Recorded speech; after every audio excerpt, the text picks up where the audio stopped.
अस्सलाम वालेकुम। तो हम स्टार्ट करते हैं with new past paper, O level maths paper 2। सही है। और आज हम करेंगे अक्टूबर नवंबर 2020 का P2 का वेरिएंट 1। सही है, स्टार्ट करते हैं। क्वेश्चन 1 में क्या बोल रहा है? आपको इन्फॉर्मेशन दी हुई है एक हॉलीडे कि 7 नाइट की हॉलीडे होगी और 340 पर पर्सन है चार्जेस, और इतना डिस्काउंट ऑफर हो रहा है अगर आप 31 मार्च से पहले पहले बुक करवाते हैं। सही है। तो क्या बोल रहे हैं? On 15 February Naseem books this holiday for 2 people. तो क्योंकि हमारे पास 2 पीपल है ना, तो क्या हो जाएगा आंसर?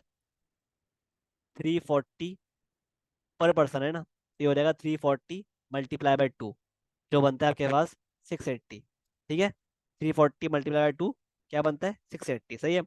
अब ये आपका आंसर होता अगर आपके पास डिस्काउंट ऑफर नहीं हो रहा होता, लेकिन क्योंकि आपने 15 फरवरी में बुकिंग करवाई है नसीम ने, और जो कि 31 मार्च से पहले पहले है, तो आपके ऊपर इस अमाउंट पे डिस्काउंट भी ऑफर होगा।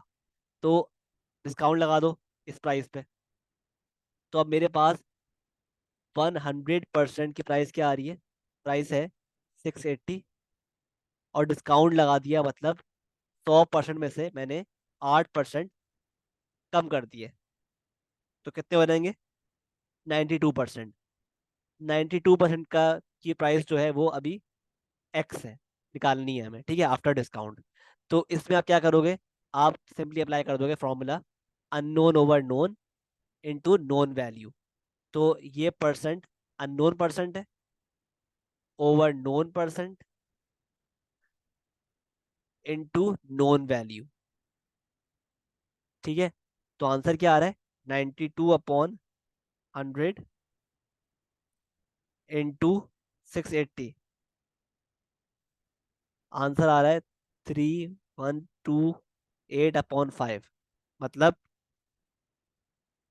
625.6। ये आपका आंसर आ गया। ठीक है, और याद रखिए ये जो फॉर्मूला है ना, unknown percent over known percent into known value, ये बहुत ही कोई इंपॉर्टेंट फार्मूला है। सही है। ये unknown ratio upon known ratio into known value, ये तकरीबन ना हर क्वेश्चन में, इस तरह के क्वेश्चंस में, in the questions of transactions apply होता है। ठीक है, तो जितनी जल्दी हो सके ये फार्मूला आप अ, पढ़ लो, याद कर लो। सही है, समझ लो। मेरी वीडियोस में बनाई है इसके बारे में। ठीक है, अपनी प्लेलिस्ट में, in the chapter of I guess financial transactions, तो आप वहां से ये फॉर्मूला स्टडी कर लो किस तरह अप्लाई होता है। ठीक है, आई होप ये क्लियर है सब कुछ। ठीक है, क्योंकि अभी पार्ट बी में भी ना ये फॉर्मूला हम अप्लाई करेंगे, यही फॉर्मूला अप्लाई हो रहा होगा। सही है, unknown over known into known value. तो ये फॉर्मूला इसलिए बहुत बहुत ज़रूरी है। ठीक है, आपको समझना। ठीक है, unknown over known into known value. ठीक है, आगे बढ़ते पार्ट बी की तरफ। कह रहा है Naseem hires a car for a holiday, the total cost is this. मतलब टोटल कॉस्ट जो है वो इतनी है 241.5, और इस कॉस्ट में ना आपके पास 15% टैक्स भी शामिल है। मतलब आपके पास जो कॉस्ट बता रहा है ना, ये बता रहा है 115%। जो 115% कॉस्ट है ना आपके पास, वो आ रही है 241.5। तो ये कॉस्ट जो है ये टैक्स को मिलाकर है, और जो कॉस्ट टैक्स को हटाकर होगी वो क्या होगी? वो होगी ऑब्वियसली 100%, जो कि हमें निकालनी है। ठीक है, ये कॉस्ट है विदाउट टैक्स, और ये कॉस्ट है विथ टैक्स। तो अब हम अप्लाई कर देंगे formula again, unknown percent over known percent into known value. क्या आंसर आ रहा है? Let's C. Unknown percent over known percent into known value, तो आंसर आ रहा है $210। ठीक है, आई होप क्लियर है। आगे बढ़ते हैं। अब क्या बोल रहा है? Naseem drives a total of 800 kilometres on holiday. ठीक है, टोटल इतने किलोमीटर ड्राइव कर रहा है on holiday. He uses a total of 229.6 liters of fuel. Calculate the average rate of fuels used in litres पर 100 किलोमीटर्स। सही है, तो बेसिकली आपको एवरेज रेट ऑफ फ्यूल निकालना है यूज्ड इन लीटर्स पर 100 किलोमीटर। ये आपको यूनिट प्रोवाइड किया हुआ है उसने, ठीक है। तो आपको फ्यूल कितना इस्तेमाल हुआ है वो निकालना है, ठीक है। लेट्स सी, निकाल लेते हैं। तो हमारे पास नसीम ने टोटल डिस्टेंस क्या ट्रेवल किया, 800 किलोमीटर, ठीक है। और टोटल फ्यूल कितना लिया, 29.6 लीटर्स, है ना। हमें निकालना क्या है, लीटर्स निकालने पर 100 किलोमीटर्स। तो अब देखो भाई, जब 800 किलोमीटर पे उसने 29.6 लीटर्स पेट्रोल इस्तेमाल किया, तो 100 किलोमीटर्स पे वो कितना पेट्रोल इस्तेमाल करेगा। ठीक है, तो अगर 800 किलोमीटर पे उसने इतना पेट्रोल इस्तेमाल किया, फ्यूल, तो 100 किलोमीटर पर कितना फ्यूल इस्तेमाल करेगा, एक्स। तो अगेन आप अप्लाई कर दोगे formula, unknown over known into known value. तो unknown over known into known value, ठीक है। आंसर क्या आ रहा है, लेट्स सी। 100/800 इंटू 29.6, 3.7 लीटर्स पर किलोमीटर के लिहाज से वो फ्यूल इस्तेमाल कर रहा है, ठीक है। आगे बढ़ते हैं। क्या बोल रहा है, Naseem changes $450 to euros for his holiday,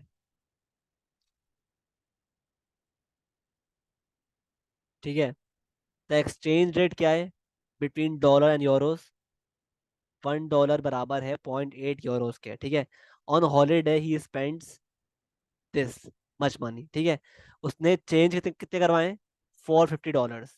और इस्तेमाल कितने किए हॉलीडे में, 297। तो हम क्या करेंगे, 450 में से 297 सब्ट्रैक्ट कर देंगे। क्या आंसर आ रहा है, कितने बचे बकिया, 153 यूरोस, ठीक है। अब इस बकिया पैसों को, रिमेनिंग मनी को उसने वापस डॉलर्स में कन्वर्ट करवा लिया जब वो घर आया, ठीक है। लेकिन जैसे ही वो घर आया था, जैस नहीं, लेकिन एक मिनट, एक मिनट, एक गलती कर दी हमने। ठीक है, पहले हम क्या करेंगे, इस $450 को कन्वर्ट करेंगे into Euros based on this conversion rate. तो हमारे पास $1 जो है वो बराबर है,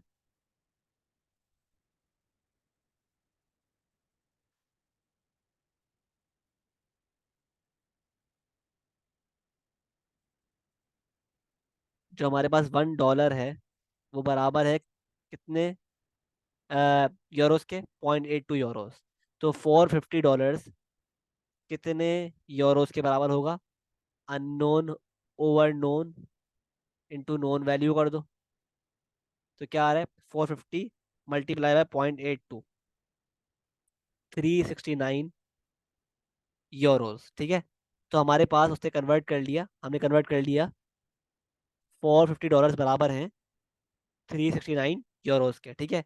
अब इतने यूरोस में से उसने 297 जो है वो इस्तेमाल कर लिए वेकेशन पर। तो कितने बचे बकिया, 369 माइनस 297, $72 उसने उसके पास बच गए हैं, रह गए हैं, ठीक है।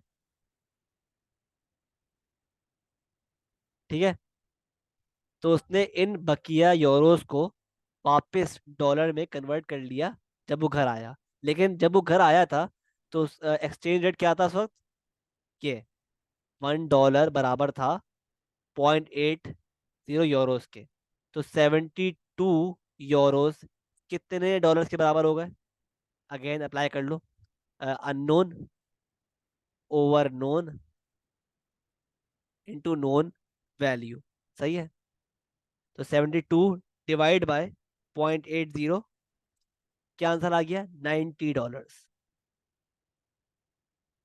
ठीक है, ये आपका आंसर आ गया। आई होप क्लियर है। आगे बढ़ते क्वेश्चन 2 पर। क्या बोल रहा है, the cumulative frequency diagram shows the masses in grams of 60 potatoes of variety A, ठीक है।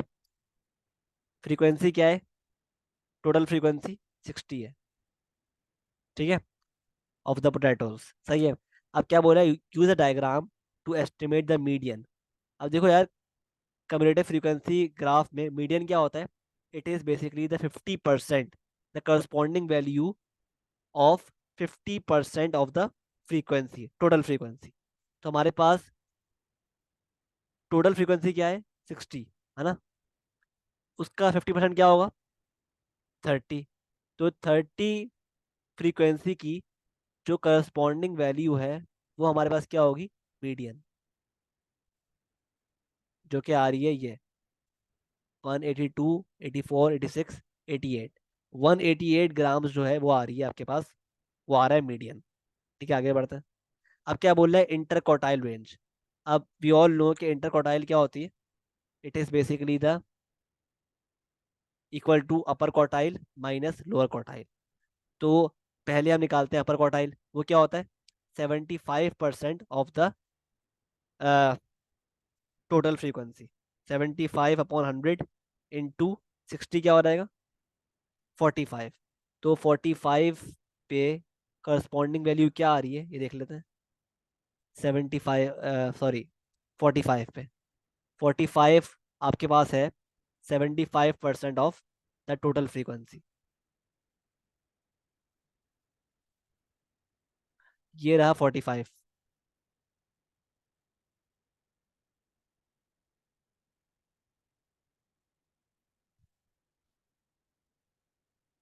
तो अपर क्वार्टाइल आ रहा है आपका, ये आ रहा है अपर क्वार्टाइल, मतलब 208, 208 आ रहा है ग्राम अपर क्वार्टाइल।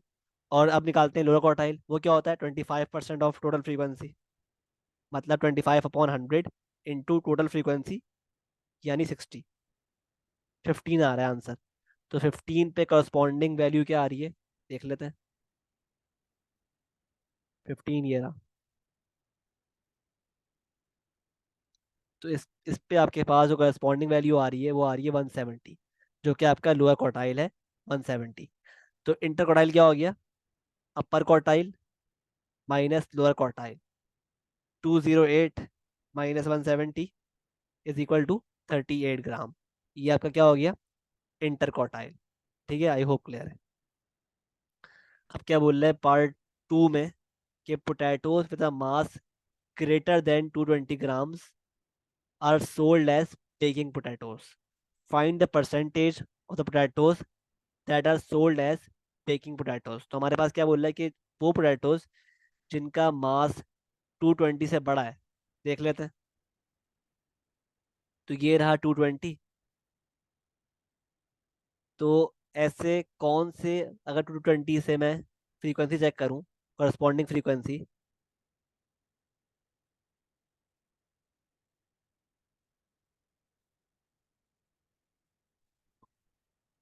तो क्या आ रहा है? 52 पे आ रहा है। ठीक है, तो क्या मतलब हुआ कि आउट ऑफ 60 हमारे पास,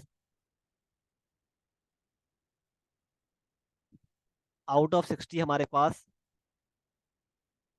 8 ऐसे पोटैटोज हैं जिनका मास 220 से बड़ा है।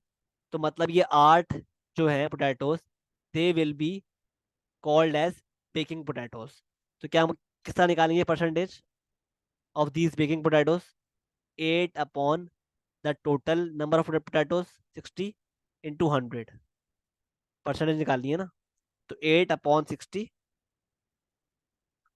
इंटू 100 क्या आ रहा है? 40/3, यानी 13.3%। ठीक है, आई होप क्लियर है। ठीक है, आगे बढ़ते हैं। पार्ट थ्री में बोल रहा है the masses of 60 potatoes of variety B. ठीक है, तो ये क्या था हमारे पास? ये था वैरायटी ए था ना। अब वैरायटी बी की बात कर रहा है वो, कि वह एक और पोटैटोज की वैरायटी है बी, उसका मीडियन जो है ना वो भी 60 है, और उनका मीडियन जो है वो 175 है, और इंटर क्वार्टाइल रेंज जो है वैरायटी बी की वो क्या है? 30 ग्राम्स। 30 ग्राम्स। तो आप चेक कर रहे हो यहाँ पर, जो वैरायटी बी है जो, उसका interquartile compare to variety A कम है। सही है, कम है ना। तो इसका मतलब क्या हुआ कि जो वैरायटी बी होगी वैरायटी बी होगी, उसका अपर क्वार्टाइल थोड़ा कम होगा, लो होगा। तभी तो आपके पास जो है वो इंटर क्वार्टाइल कम आ रहा है as compare to the variety A. अब क्या बोला है, Kali wants to buy potatoes that are more consistent in mass. ठीक है, मतलब जो मीडियन है उसके करीब करीब हो, ठीक है, उनके मासेस। क्योंकि मीडियन क्या होता है, एवरेज मास होता है ना। Median is the average mass of the potatoes. तो बेसिकली जो काली को वो पोटैटोज बाय करने जो कि कंसिस्टेंट हो इन मास। ठीक है, तो कह रहा है शुड शी चूज वैरायटी ए और वैरायटी बी। तो देखो भाई, आप ऑब्वियसली वो वैरायटी चूज करोगे जिनका इंटरक्वार्टाइल कम होगा। क्यों? क्योंकि ये इंडिकेशन होगी कि ये बेसिकली इंडिकेशन होगी आपके पास कि अगर इंटरक्वार्टाइल कम आ रहा है ना, तो इसका मतलब क्या हुआ कि इसका अपर क्वार्टाइल और लोअर क्वार्टाइल जो है ना ऑफ वैरायटी बी, ये करीब करीब है ऑफ द मीडियन। सही है, ये मीडियन से दूर नहीं है, करीब करीब है, मतलब एवरेज मासेस से करीब करीब है। ठीक है, जबकि अगर वैरायटी ए की बात करें तो इनका जो एवरेज मास है ना, यानी मीडियन है, तो अपर क्वार्टाइल और लोअर क्वार्टाइल उनसे दूर है as compare to variety B. तो हम लिखेंगे भाई कि वो पोटैटोज कंसिस्टेंट होंगे जिनका इंटर क्वार्टाइल कम होगा, क्योंकि वही पोटैटोज की वैरायटी कंसिस्टेंट होगी इन मास। तो इस केस में हमारे पास कौन सा वैरायटी है जिसका इंटर क्वार्टाइल कम है? वो है हमारे पास वैरायटी बी। तो हम चूज करेंगे variety B because its inter quartile range is less. ठीक है, तो ये हमारा आंसर होगा। आगे बढ़ते हैं। अब क्या बोल रहा है पार्ट बी में, the table shows the masses M of 120 potatoes of variety C. अब ये एक और वैरायटी आ गई। सही है, calculate an estimate of the mean mass. आपको मीन मास कैलकुलेट करना है। तो मीन मास को निकालने के लिए हम पहले क्या निकालेंगे, मिड वैल्यू एम। हम निकालेंगे हर, ये जो एम है ना ऊपर मासेस, इनकी पहले निकालेंगे मिड वैल्यू। तो निकाल लेते हैं। क्या आ रही है, 80 + 100, 80 + 100 डिवाइड बाई 2, 90 आ गया। और 100 + 120 divide by 2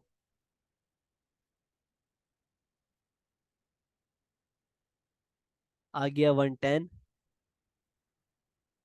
120 + 130 divide by 2 is 125। और 130 + 140 डिवाइड बाई 2 135 आ गया। 140 + 200 डिवाइड बाई 2 170। ठीक है, वंस हमारे पास मिड वैल्यू एम आ गई, now we can easily apply the formula for the grouped data of mean. किस तरह निकालते हैं फॉर्मूला? क्या होता है, sum of F into X upon sum of F. Sum of F तो गिवन है हमारे पास, 120 पोटैटोज हैं, बताया हुआ है उसने। ठीक है, इतने पोटैटोज हैं, ये निकालना पड़ेगा। सम ऑफ एफ एक्स किस तरह निकालेंगे, 90 × 10 plus 110 × 15 plus 125 × 42 plus 135 × 36 plus 170 × 17 upon total frequency जो दी हुई है गिवन है 120। सॉल्व करोगे इसको, आपके पास क्या आंसर आ रहा है, 90 × 10 plus 110 × 15 plus 125 × 42 plus 135 × 36 plus 170 × 17 upon 120।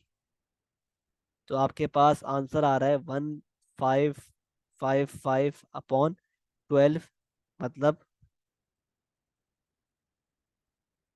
129.830 round of कर दो 129.6, ठीक है।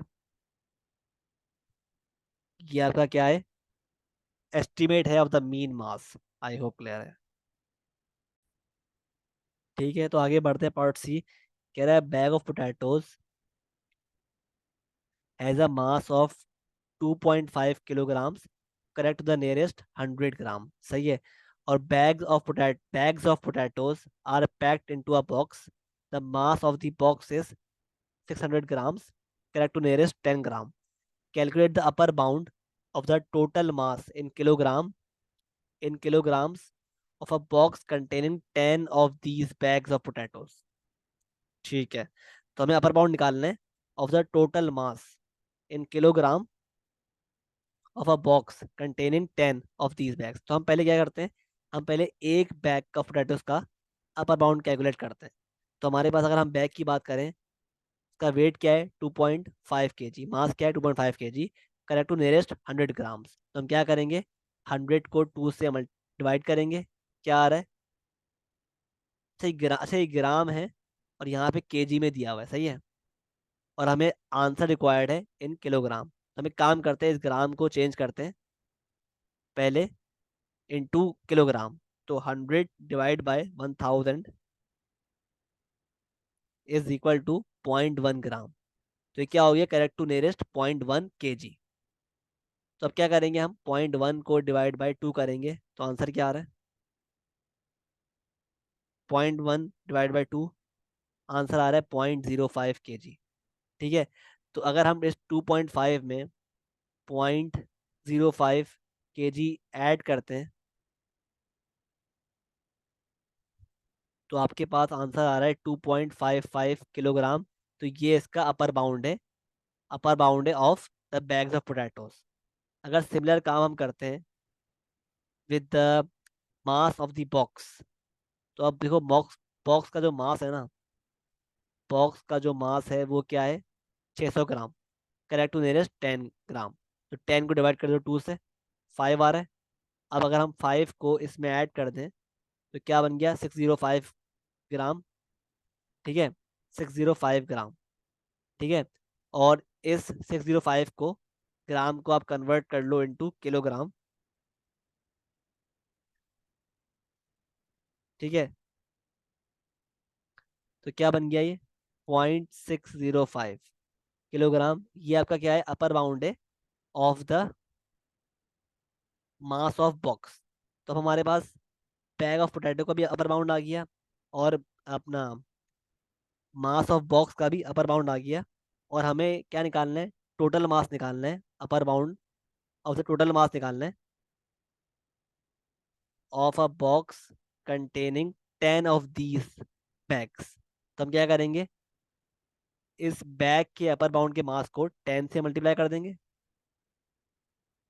क्या बनता है, 2.55 इंटू 10, 25.5। ठीक है, प्लस कर देंगे इसमें हम बॉक्स का अपर बाउंड का मास। तो 25.5 प्लस 0.0605, आंसर क्या आ रहा है, 26.105। ठीक है, ठीक है, तो ये आपका आ गया 26.105 किलोग्राम। ये आ गया आपका upper bound of the total mass in kilogram, सही है। आगे बढ़ते हैं। क्वेश्चन 3 में कह रहा है in triangle P Q are, P R 7.5 है और क्यू आर 6 सेंटीमीटर है।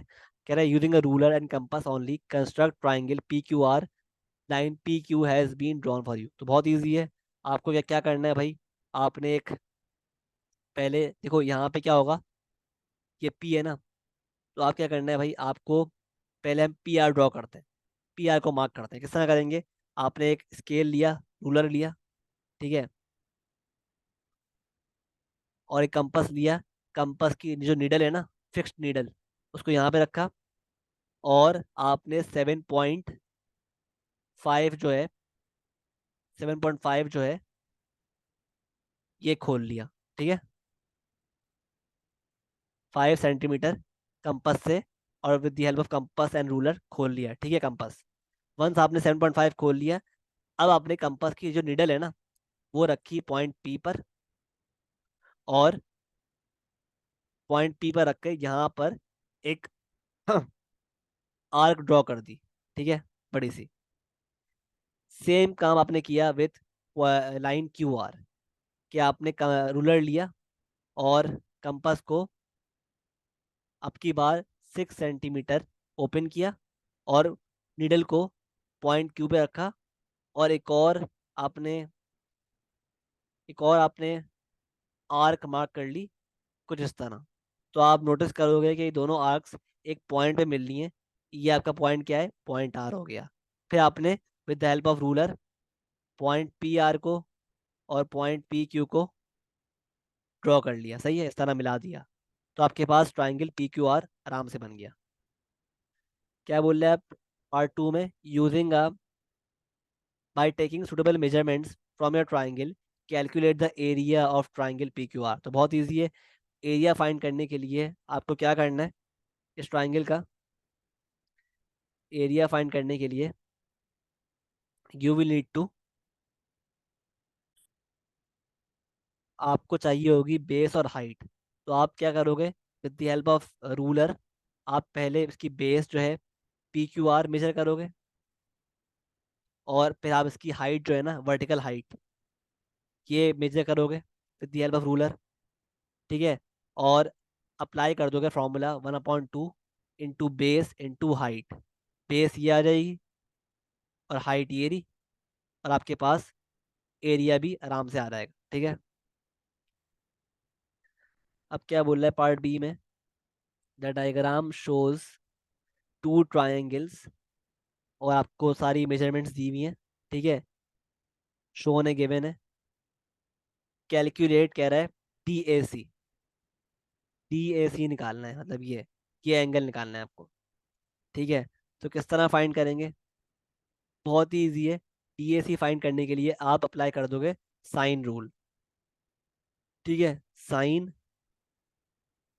ए upon 3.8 is equal to sine D, जो कि 63 है, अपॉन 5.3।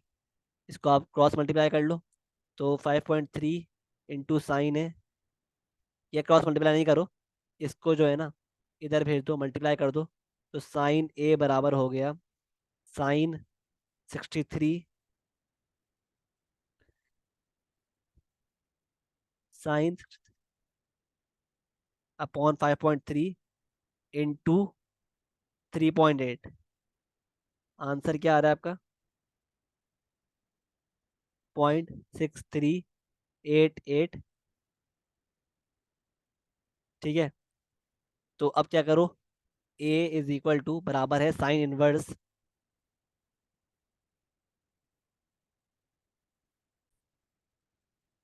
ठीक है। तो साइन ए बराबर हो गया साइन इनवर्स 0.6388 के, जो आ रहा है 39.7 डिग्रीज। तो ए क्या आ गया, 39.7 डिग्रीज, DAC, सही है। आई होप क्लियर है। आगे बढ़ते हैं towards question two, part two. अब कह रहा है आपसे कि ABC निकालो, मतलब ये वाला एंगल, ABC ये वाला एंगल, ठीक है। अब देखो हमें ट्राइंगल में तीनों साइड्स गिवन है, तो हम क्या अप्लाई करेंगे, कोसाइन रूल, ठीक है। हमें बी निकालना है, ये एंगल निकालना है। तो ये हो जाएगा आपके पास,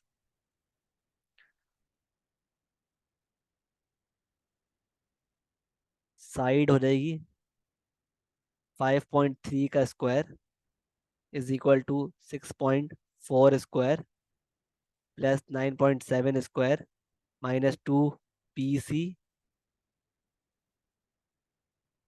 कॉस बी, ठीक है, कॉस बल्कि ABC, ठीक है। इसको आप सॉल्व कर देंगे। तो 5.3 स्क्वायर -6.4 स्क्वायर -9.7 स्क्वायर क्या हो जाएगा? -1.6, sorry 106.96 is equal to -2 into 6.4 into 9.7 क्या हो गया? -124.16 कॉस ABC। ठीक है, इस पूरे को उठाकर उस तरफ भेज दो तो ये हो गया -106.96 अपॉन -124.16। क्या आ रहा है आंसर?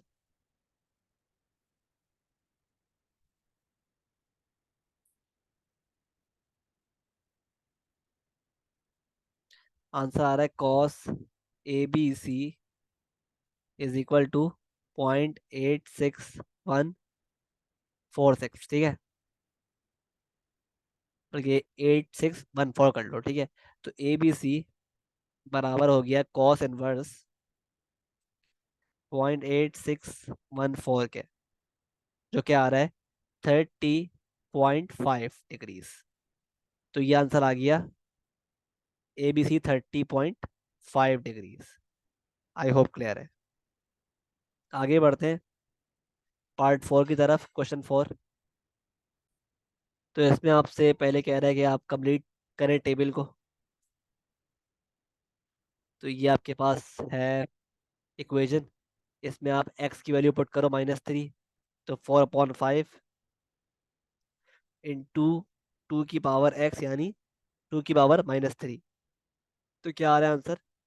0.1 आ रहा है। ठीक है, अब वंस आपके पास टेबल फिल हो गया है तो आप पार्ट बी में आपको बेसिकली ड्रॉ करना है पूरा ग्राफ।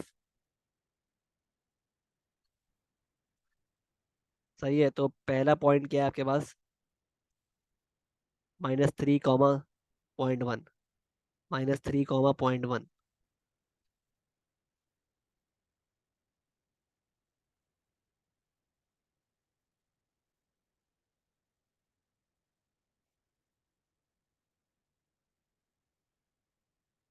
ठीक है, तो -3,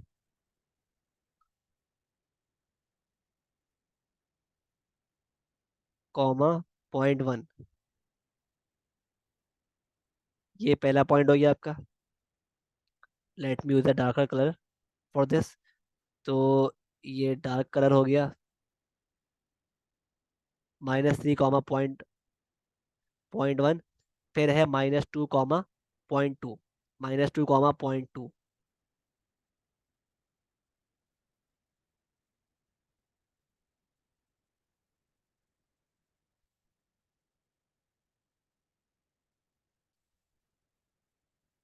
-2, 0.2। ये मार्क कर दिया इसको हमने। फिर है आपके पास -1, 0.4।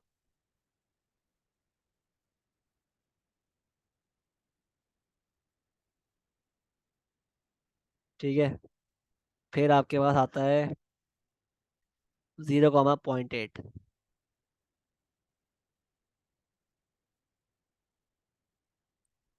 ठीक है, फिर आता है आपके पास 1, 1.6।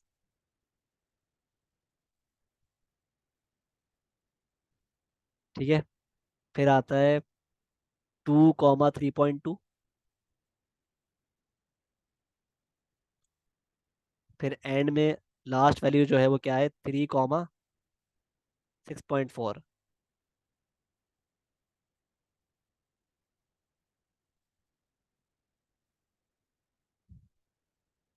ठीक है, वंस आपने सारे पॉइंट्स जो हैं वो कर लिए, ड्रॉ प्लॉट कर लिए, इनको आप ज्वाइन कर दो फ्री हैंड।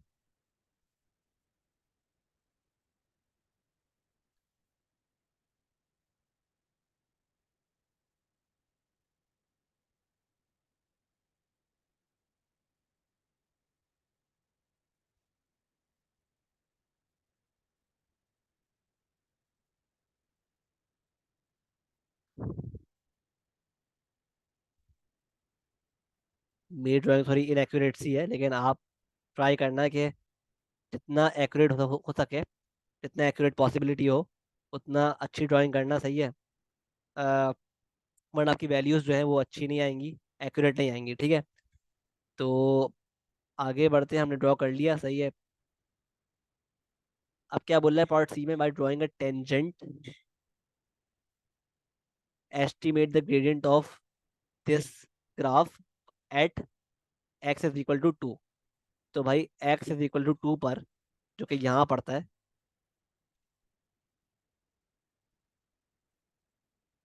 इस पॉइंट पर बेसिकली आपको इस ग्राफ का टेंजेंट ड्रॉ करना है। किस तरह करोगे? आपने आपने एक लाइन ड्रॉ करनी है इस तरह के वो लाइन इस पॉइंट पर ही एक बार टच करे इस ग्राफ को। कुछ इस तरह लाइन ड्रॉ करनी है आपने, ठीक है।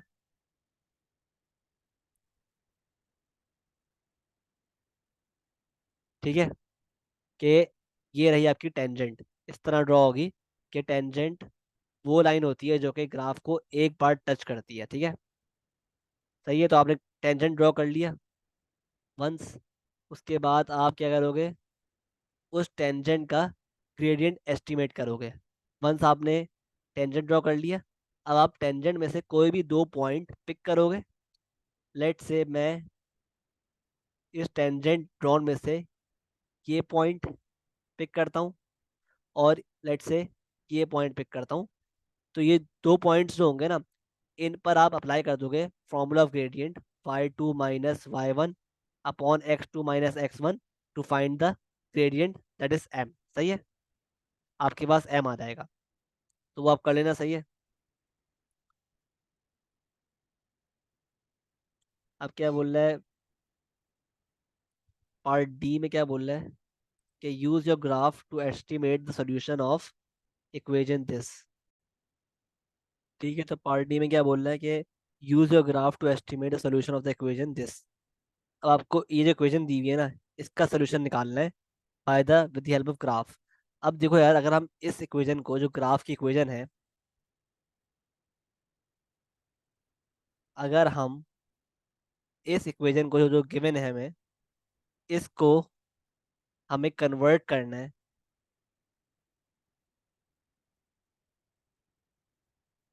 अगर इसको हमें, इस पार्ट को हमें कन्वर्ट करना है इस पार्ट में, तो हम किस तरह करेंगे? जाहिर सी बात है, हम क्या करेंगे? बेसिकली हम डिवाइड बाय 5 कर देंगे। डिवाइड बाय 5 कर देंगे, तो ये पार्ट भी इस पार्ट के बराबर हो जाएगा, है ना। तो क्योंकि अब देखो भाई, क्योंकि हमने इस इक्वेशन में अपने पास से यहाँ पे 5 से डिवाइड किया है, तो ये मैथ्स का रूल होता है कि अगर आप अपने पास से कोई चीज़ इंट्रोड्यूस करें इक्वेशन में on the left hand side, तो वही चीज़ आपको लगानी पड़ती है on the right hand side. तो अगर हमने 5 से डिवाइड किया है on the left hand side, तो हम 5 से ही डिवाइड करेंगे on the right hand side. तो इस तरह हमारे पास क्या बन गई इक्वेशन? 4/5 इंटू 2 की power x is equal to 1। सही है, ठीक है। तो ये जो थी हमारे पास इक्वेशन, ये जो पार्ट है, ये किसके बराबर है? ये बराबर है y के। तो इससे हमारे पास एक इक्वेशन आ गई है, y इज इक्वल टू 1, है ना। y इज इक्वल टू 1, ठीक है। तो इसका मतलब क्या है कि अगर हम y इज इक्वल टू 1 का की लाइन ड्रॉ करें ग्राफ पर, y इज इक्वल टू 1 की लाइन ड्रॉ करें,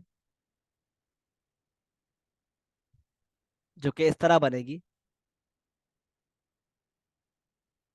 तो हमारे पास जहां पर ये जो लाइंस, ये लाइन और ग्राफ मिल रहा है ना, वो क्या है? बेसिकली सोल्यूशन है इस इक्वेशन का, ठीक है। तो ये दोनों जो लाइंस हैं, y इक्वल टू 1 और ग्राफ जो है, वो इस पॉइंट में मिल रहा है कुछ, ठीक है। जो कि है, इसका वैल्यू क्या है इसकी? 0.3 आ रही है। तो 0.3 जो है आपका आंसर हो गया एक्स वैल्यू हो गई, और हेंस द आंसर हो गया ऑफ दिस सॉल्यूशन। ठीक है, आई होप सब कुछ क्लियर है। ठीक है, किस तरह हमने, ठीक है तो आगे बढ़ते हैं। अब कह रहा है कैलकु, नहीं ये तो हम कर चुके हैं, रिपीट हो रहा है। ठीक है ये, अब क्वेश्चन 4 ये भी कर चुके हैं हम। अब क्वेश्चन 5 की तरफ मूव करते हैं। कह रहा है the diagram shows a garden shed positioned on horizontal ground. It is in the shape of a prism with trapezium ABCD as its cross section. तो ABCD जो है ना, ये क्या है, इसका क्रॉस सेक्शन। ठीक है, ट्रेपीजियम है। तो कह रहा है the base of the shed ABFE is a rectangle. Base क्या है, ABFE रेक्टेंगल है, और आपको मेजरमेंट्स दी हुई है। क्या बोल रहा है, calculate the volume of the shed. तो वॉल्यूम निकालना है आपको बेसिकली। तो वॉल्यूम निकालने के लिए ऑफ अ प्रिज्म, ये जो गार्डन है प्रिज्म के शेप में है ना, तो आपको पता है वॉल्यूम क्या होता है प्रिज्म का, base area into height, sorry cross sectional area into into its height. तो मुझे बताओ इस प्रिज्म का क्रॉस सेक्शन क्या है, ट्रेपीजियम है ABCD। तो उसका एरिया निकालना पड़ेगा, half into sum of parallel sides जो कि ये बन रही है, 1.85 plus 2.25 into its height. Trapezium की हाइट निकाल, हाइट क्या है 1.55। तो ये क्या आ गया, इससे आपके पास आ गया ट्रेपीजियम का एरिया इनटू हाइट क्या है ऑफ ट्रेपीजियम। तो ट्रेपीजियम की हाइट जो है हमारे पास क्या है 2.10। ये ट्रेपीजियम की हाइट हो गई 2.10। ठीक है, तो कुल मिला के जो आपके पास वॉल्यूम बन रहा है वो क्या आ गया, 1.2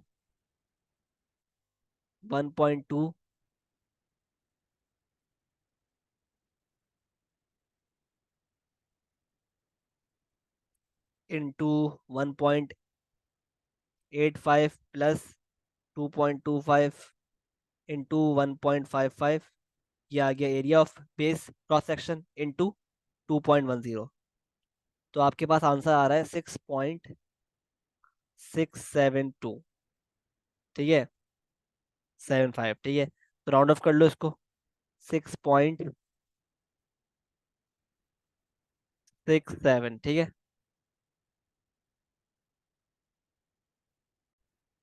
ठीक है, तो ये आ गया आपके पास volume of trapezium of this prism.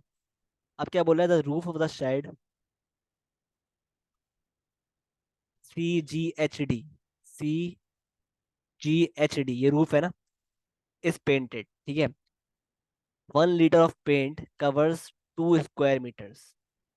1 litre cover कर रहा है 2 मीटर स्क्वायर का एरिया, की वॉल्यूम का area sorry. Calculate the amount of paint used. तो बहुत इजी है, हम क्या करेंगे, पहले इस जो ये रूफ है ना, इसका हम निकालेंगे पहले एरिया। तो मुझे बताओ जो रूफ है इसका एरिया क्या आ रहा है, जो रूफ का एरिया। ठीक है, तो इसके लिए एरिया निकालने के लिए हमें पहले निकालना पड़ेगा साइड CG और CD की वैल्यूज। तो साइड CG जो है वो तो बराबर है 2.10 के, सेम एज 2.10 है। अब साइड CD निकालनी है हमें। अब CD निकालने के लिए आपको क्या करना पड़ेगा, आप ना एक काम करो, पहले यहाँ से ना एक लाइन ड्रॉ करो और इसको एक ट्राइंगल बना लो। ठीक है, अब ये जो लाइन है ना, इसका ये जो लेंथ है ये बराबर हो गई 1.55 के, और ये लेंथ बराबर हो गई किसके, 2.25 पूरी लेंथ है, और इतनी लेंथ क्या है 1.85। तो 2.25 माइनस 1.85 क्या हो गया 0.4। तो ये 0.4 आ गई। अब आप आराम से ये लेंथ CD निकाल लोगे with the help of Pythagoras theorem. Apply कर दो। तो hypotenuse square is equal to base square यानी 1.55 स्क्वायर प्लस 0.4 स्क्वायर। ठीक है, तो अंडर रूट ऑफ 1.55 का स्क्वायर प्लस 0.4 स्क्वायर क्या बन रहा है 1.4। 6 बन रहा है, ठीक है। तो क्या आ गया लेंथ सी डी का? 1.6, ठीक है। अब वंस मेरे पास लेंथ आ गई सी डी, अब इसको हम क्या करेंगे? सिंपली सिंपली क्या करेंगे? एरिया निकालने के लिए हम मल्टीप्लाई कर देंगे। रेक्टेंगल है ना ये, तो हम क्या करेंगे? एरिया निकालने के लिए 2.10 को मल्टीप्लाई कर देंगे बाय 1.6। तो 2.10 इंटू 1.6 क्या आ रहा है? 3.36। तो 3.36 मीटर स्क्वायर आ रहा है जो रूफ है उसका एरिया। और 1 लीटर ऑफ पेंट जो है वो कवर करता है इतना एरिया। तो 1 लीटर कवर कर रहा है इतना 2 मीटर स्क्वायर। तो X litre of paint cover करेगा 3.36 मीटर स्क्वायर। अप्लाई कर दो। Unknown over known into known value. तो क्या आ रही है? 3.36 डिवाइड बाई 2। 1.68 लीटर रिक्वायर्ड है पेंट का to paint this whole roof. अब क्या बोल रहा है? Calculate the angle of elevation of D from F. ये एफ है,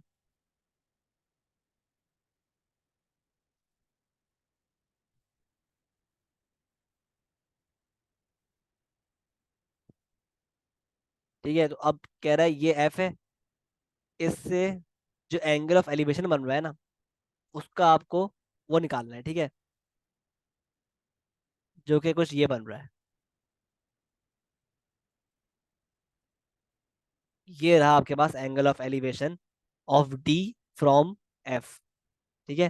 तो ये है आपके पास एंगल ऑफ एलिवेशन एक्स, सही है, जो आपको फाइंड करना है।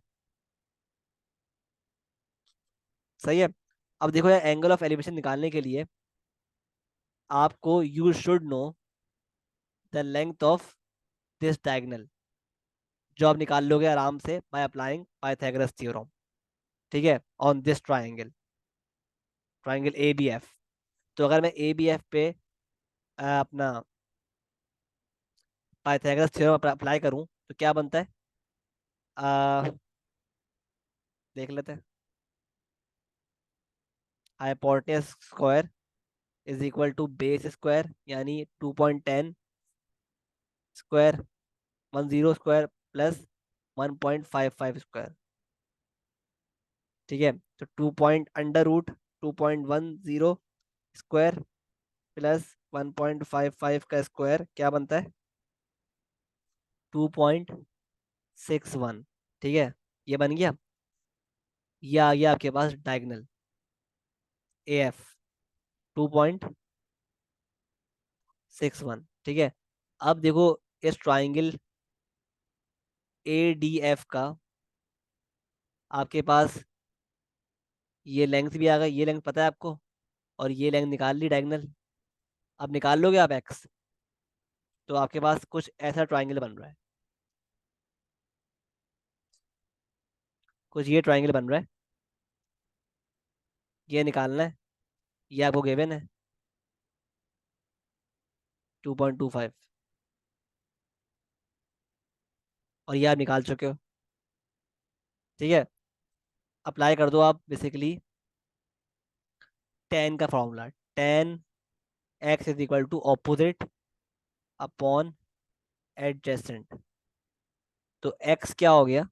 टेन का इनवर्स 2.25 अपॉन 2.61।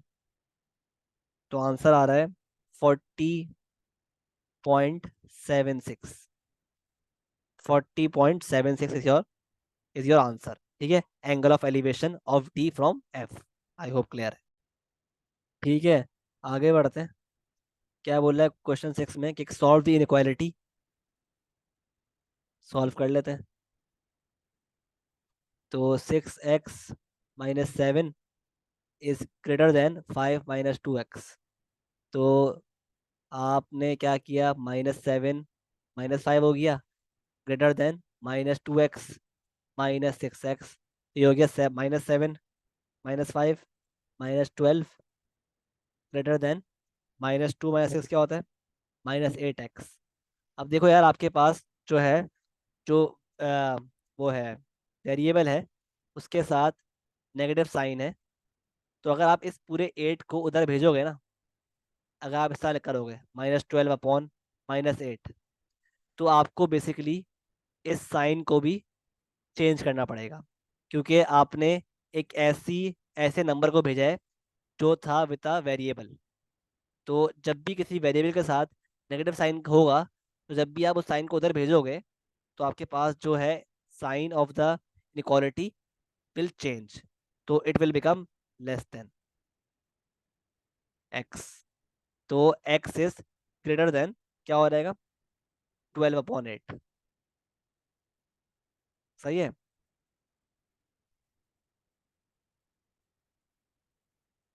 आई होप क्लियर है। ठीक है। तो बेसिकली 12/8 क्या होता है, 1.5, तो एक्स बेसिकली हो जाएगा ग्रेटर देन 1.5। ठीक है। अब क्या बोल रहा है, Chen buys 4 notebooks and 3 pens for $17.5। तो अगर हम नोटबुक्स ले लें एक्स और पेन ले लें वाई, तो ये हो जाएगा 4x + 3y की जो कॉस्ट बन रही है, क्या बन रही है, 17.5। ठीक है। और लियो जो है उसने बाय की है टू टू नोटबुक्स, मतलब 2x + 5y $14 में। अब क्या बोल रहे हैं कि form a pair of simultaneous equations. तो अपने हमने क्या कर ली, फॉर्म कर ली equations, and solve them to find the cost cost of a notebook and the cost of a pen. तो अब हम इसको सॉल्व करते हैं। तो क्या करो आप बेसिकली, हम एक काम करते हैं, हम एक्स को एलिमिनेट करते हैं। किस तरह, by making the coefficients equal. सही है। तो हम इसको मल्टीप्लाई कर देंगे 2 से, और इसको कर देंगे 4 से। बल्कि हम एक काम करेंगे, इसको हम छोड़ देंगे, क्योंकि 4 बेसिकली 2 के टेबल में ही आता है। हम लेकिन इसको मल्टीप्लाई कर देंगे 2 से, तो ये हो जाएगा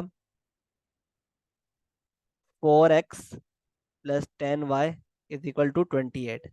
आप चेक कर रहे हो, जो x के आपके पास वो है कोफिशिएंट्स हैं, सेम हो गए। अब क्या करो आप बेसिकली,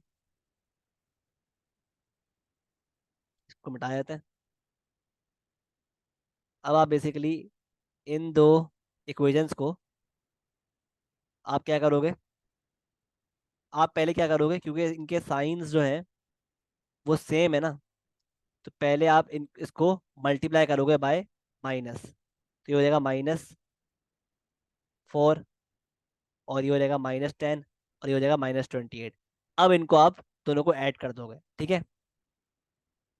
तो ये हो गया 4x + 4x -4x माइनस हो गया, कैंसिल हो गया, और +3y -10y क्या हो गया, -7y हो गया, =17.5 -28 क्या हो गया, -10.5। ठीक है।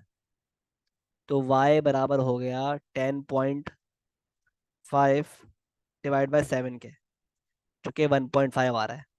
तो जो पेन की वैल्यू है वो क्या है, $1.5। अब क्या करूँ, अब बेसिकली आप इसको पुट कर दो किसी भी इक्वेशन में। लेट्स से हम इसमें डालते हैं y को, तो ये हो गया 4x + 3 × 1.5 = 17.5। तो 4x = 17.5 -3 × 1.5, 13 आ रहा है। तो x बराबर हो गया 13/4 के, यानी 3.25। ये आपके पास क्या आ रही है, नोटबुक की वैल्यू। आई होप सब क्लियर। ठीक है, तो आगे बढ़ते हैं। अब क्या बोल रहा है, show that this expression can be arranged to this. Solve करना है इसको हमें। क्या करेंगे, पहले इन दोनों का एलसीएम लेंगे, x + 2 × x - 5। अब इसको मल्टीप्लाई कर देंगे बाय x - 5, और 3 को मल्टीप्लाई कर देंगे बाय x + 2 = 4। तो ये हो गया x² -5x -3x -6 अपॉन, बल्कि अपॉन नहीं, इन ब्रैकेट्स को उधर भेज दो, डिनोमिनेटर में जो है 4 इंटू, ये हो गया आपके पास x² माइ -5x +2x -10। ठीक है, x² -5 -3 क्या होता है, -8x -6 = 4x² -20x +8x -40। ठीक है, अब ये हो गया आपके पास, शिफ्टिंग करो वेरिएबल्स की, सही है। 4x, इसको, इस x को उधर भेज दो, तो ये हो गया 4x, बल्कि डिफरेंट कलर यूज करते हैं।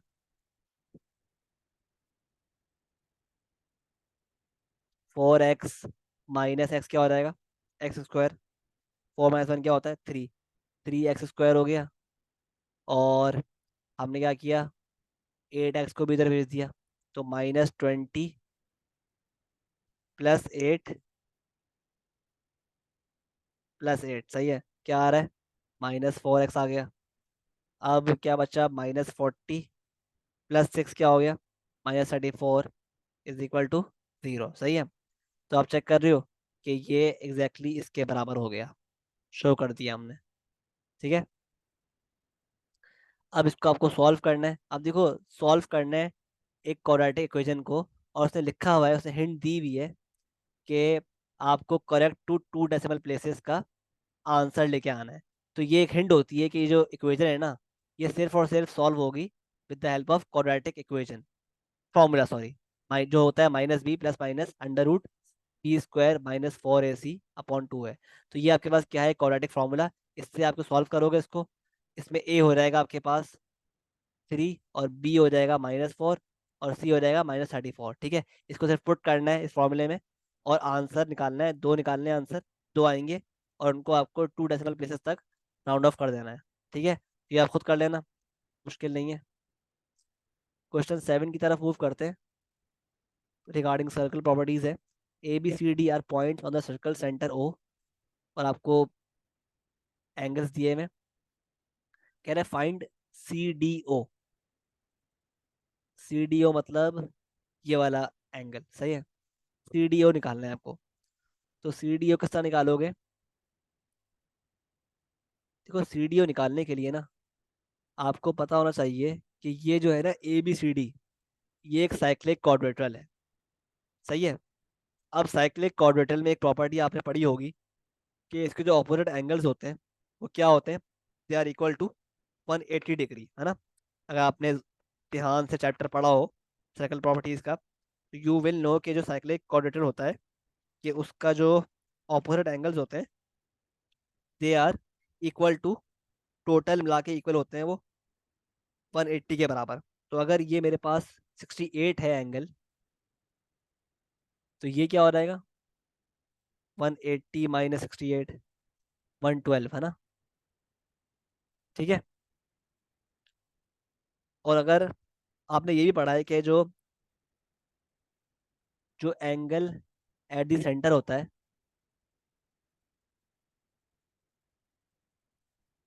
वो क्या होता है, 2 टाइम्स होता है एंगल एट दी सरकमफेरेंस।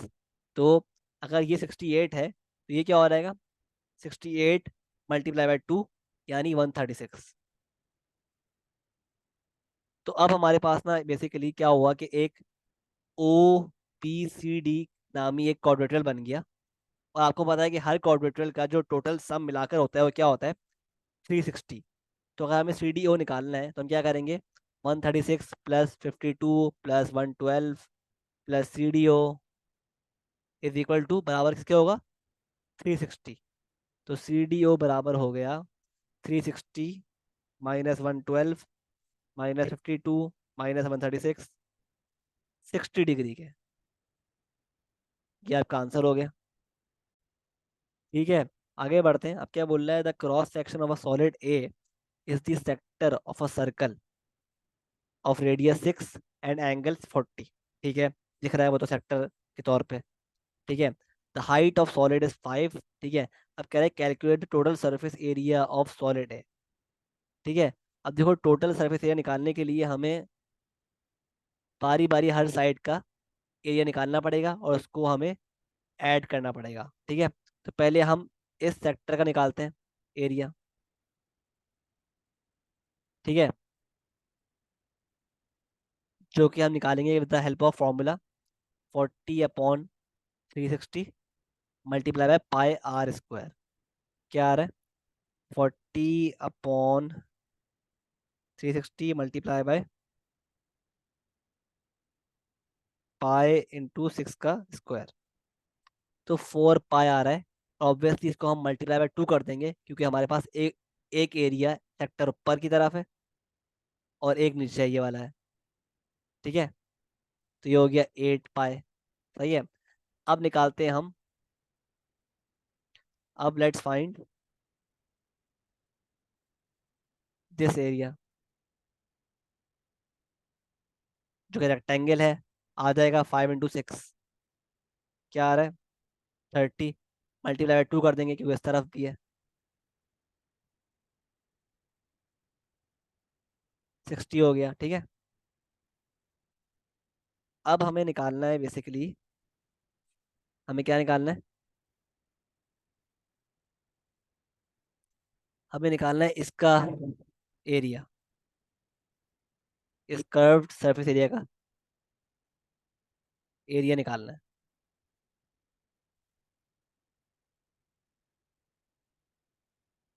ये किस तरह निकालेंगे? तो इसके लिए देखो भाई, आपको समझना पड़ेगा कि देखो ये जो पूरा एक सेक्टर है ना, ये एक पार्ट है स्फेयर का, सही है। तो हम क्या करेंगे, हम बेसिकली आप इसको एज अ इंडिविजुअल लो, ठीक है। अगर हम अगर हम इस इस सरकमफेरेंस को निकाल कर इस सरकमफेरेंस को निकाल कर मल्टीप्लाई कर दें by this by this height, तो हमारे पास इसका एरिया आ जाएगा, ठीक है। तो अगर हम इस सेक्टर का पहले ये सरकमफेरेंस निकालें और इसको हम इस हाइट से मल्टीप्लाई करें तो हमारे पास ये पूरा ऑरेंज एरिया आ जाएगा। तो पहले हम निकालते हैं circumference with the help of formula 40/360 multiply by 2 pi r, ठीक है। और इसको हम मल्टीप्लाई कर देंगे with the whole of with 5। तो 40/360 मल्टीप्लाई बाय 2 पाई इंटू 6 आ रहा है 4/3 पाई, मल्टीप्लाई 2 कर दो तो क्या हो गया? 8 पाई/3, ठीक है, सही है। अब क्या करेंगे, इन सब एरियाज को ऐड करना है सिंपली। किस तरह? कि 8 पाई + 60 प्लस 8/3 पाई, आपका आंसर आ रहा है 93.5 सेंटीमीटर स्क्वायर। ये आपका आंसर है। अच्छा, हमने यहाँ पे गलती कर दी एक, यहाँ पे 6 नहीं है, यहाँ पे 5 से मल्टीप्लाई करेंगे।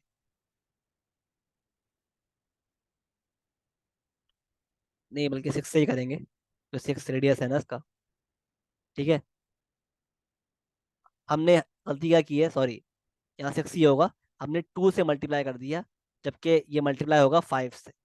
5 हाइट है ना, 5 से मल्टीप्लाई होगा तो 4/3 पाई इंटू 5, हमारे पास आंसर आएगा 20.94। इसको ऐड करेंगे तो 8 पाई + 60 + 20.94, आंसर आएगा 1.6.07 सेंटीमीटर स्क्वायर, ठीक है। अब क्या बोल रहा है, सॉलिड बी है is mathematically similar similar to solid A, सही है। The ratio volume of solid A to ratio to volume of solid B is this, calculate the surface area of solid B, ठीक है। तो अब ratio दिया हुआ है वॉल्यूम का, सही है। और आपको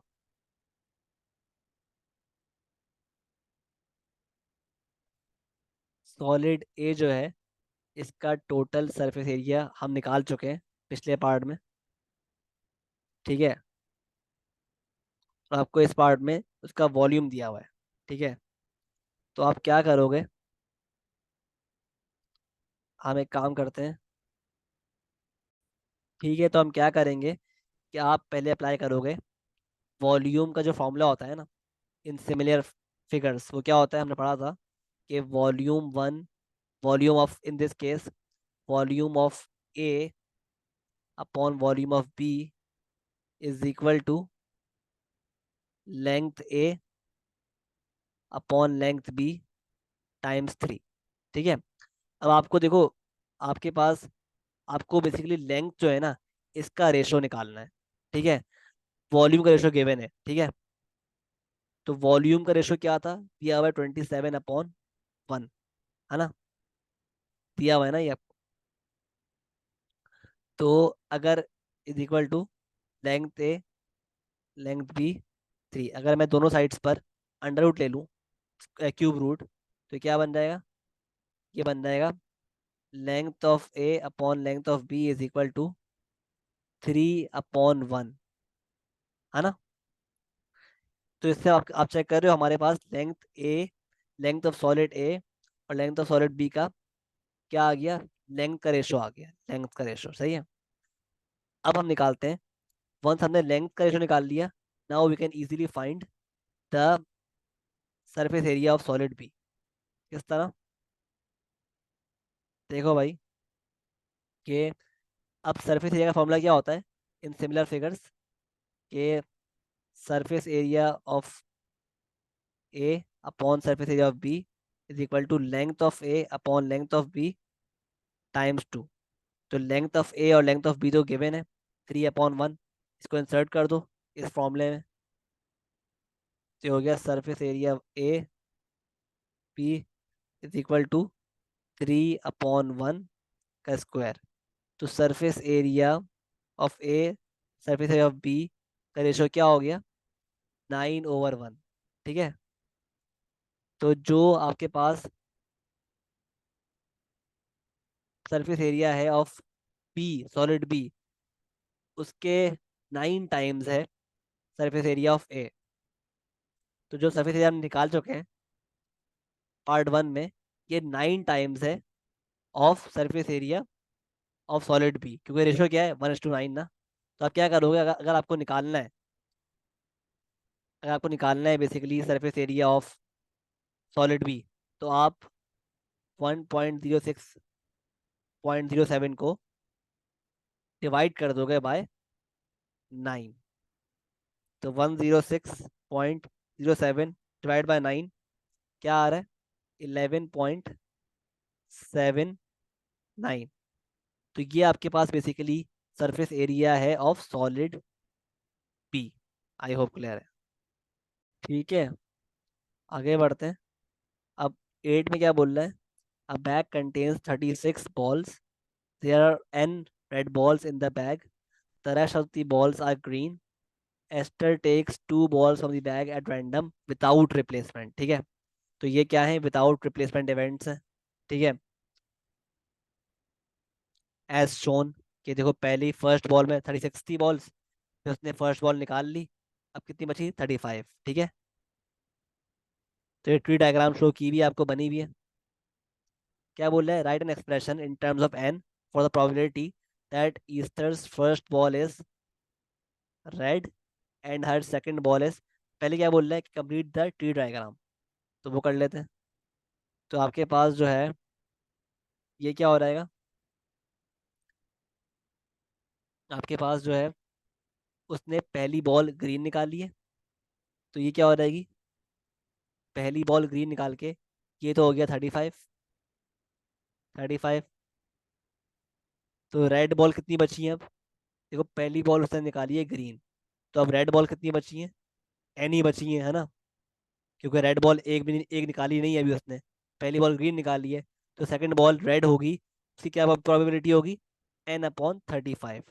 और अगर पहली बॉल ग्रीन निकाली है और दूसरी बॉल भी ग्रीन है, तो ये क्या हो जाएगा 36 - n - 1, मतलब 35 - n, 35 - n/35, है ना। ठीक है, अब क्या बोल रहा है, write an expression in terms of N for the probability that Esther's first ball is red, first ball is red and first ball is red and her second ball is green. तो red multiply by green कर देंगे हम probabilities को, probabilities को multiply कर देंगे, red की probability को multiply by green probability and second ball is green. तो ये हो जाएगा 36 माइनस एन अपॉन 35। तो क्या बन रहा है, 36 N minus N square upon 36 × 35, 1260। ये आपके पास क्या बन रहा है, एक्सप्रेशन फॉर दिस कंडीशन। अब क्या बोल रहा है, the probability that asters first ball is red and her second ball is green is 1/7। First ball red है और सेकंड बॉल ग्रीन है, उसकी प्रोबेबिलिटी गिवन है, शो दैट, शो करना है। तो फर्स्ट बॉल रेड है एंड सेकंड बॉल ग्रीन है, तो रेड की प्रोबेबिलिटी कि फर्स्ट बॉल रेड है क्या है, n/36 and second ball is green क्या है, अच्छा हम निकाल चुके हैं ना पार्ट 1 में, हम निकाल चुके हैं, क्यों दोबारा मेहनत कर रहे हैं। फर्स्ट बॉल ये एक्सप्रेशन है, ठीक है, और प्रोबेबिलिटी कि फर्स्ट बॉल रेड है और सेकंड बॉल ग्रीन है, तो ये बराबर है प्रोबेबिलिटी 1/7 के जो गिवन है। अब हमें ये दिखाना है, शो करना है, ठीक है। तो क्रॉस मल्टीप्लाई कर दो, 36 × 7 क्या होता है, 252n minus 7n² is equal to 1260। ठीक है, तो ये हो गया 252n माइनस,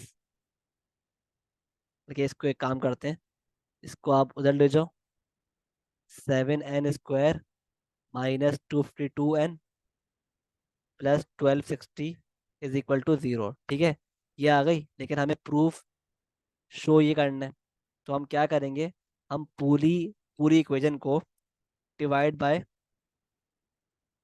7 कर देंगे। तो अगर हम पूरी इक्वेशन को डिवाइड बाय 7 करते हैं तो ये बन जाएगा n², ये बन जाएगा 36n, और ये बन जाएगा 180 is equal to 0, hence shown. ठीक है, अब वंस आपने इसको इक्वेशन को शो कर दिया, अब इसको आप सॉल्व कर लो with the help of quadratic formula. ठीक है, तो आपके पास ये आंसर आ जाएगा। ठीक है, you can solve this with the help of quadratic formula और इवन मिडिल टर्म ब्रेकिंग, जो आपको इजी लगे।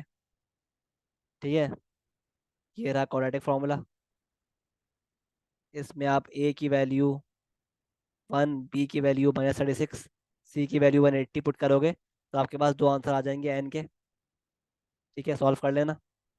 अब क्या बोल रहा है, there are more green balls than red balls in the bag.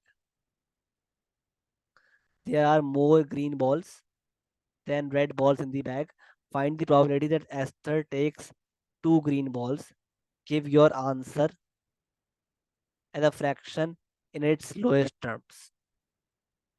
Find the probability that Esther takes 2 green balls। ठीक है,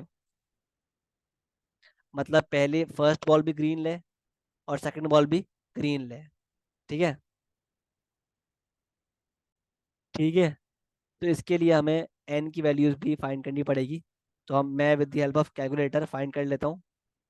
सही है, तो मैं with the help of calculator निकाल लो वैल्यूज। ठीक है, लेकिन आप सॉल्व करना प्रॉपरली, ठीक है, हर स्टेप शो करना। तो ए क्या है हमारे पास 1, और बी क्या है -36, और सी क्या है 180।